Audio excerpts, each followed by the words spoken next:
everybody, and welcome to TNN Country News. I'm Bill Cody, filling in for Deborah Maffett.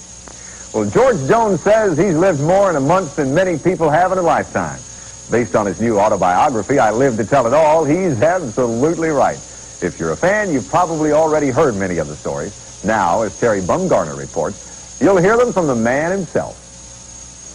The race is on, he looks like Harvey, and the winner is on.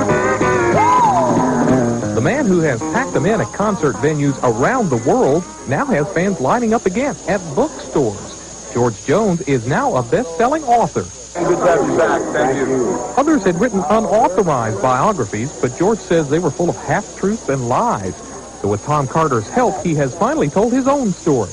And that's what really made me decide to tell the book. I said, I've been a bad boy, but let me tell it the way it really was.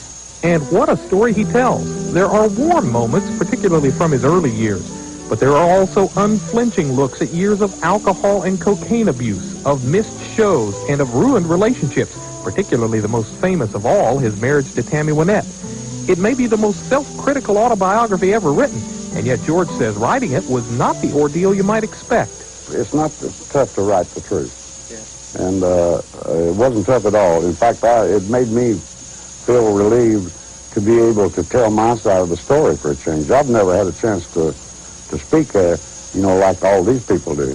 And by putting it in the book and getting the story straight and telling the truth, now I can get it off my chest. Was it difficult to go back and dig into these memories? Well, ordinarily it would be.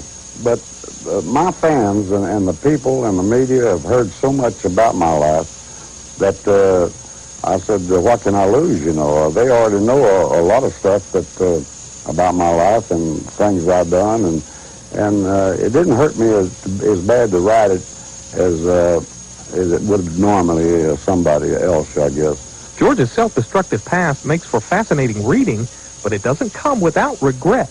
If I had to think about it today,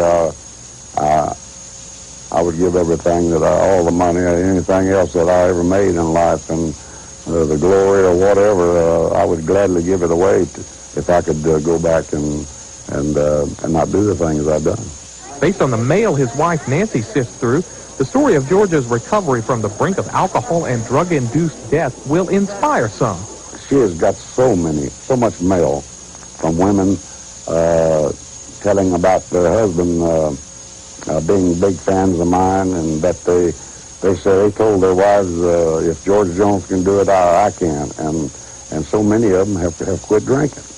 And I thought this was wonderful. And if it will serve these purposes, toward drugs or liquor or drink, boy, it makes me feel wonderful. I don't mind telling the truth at all.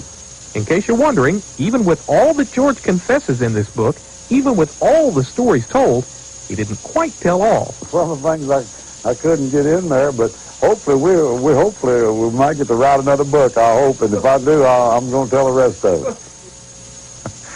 George and Tom Carter found out today that I Live to Tell It All will make an impressive debut at number 14.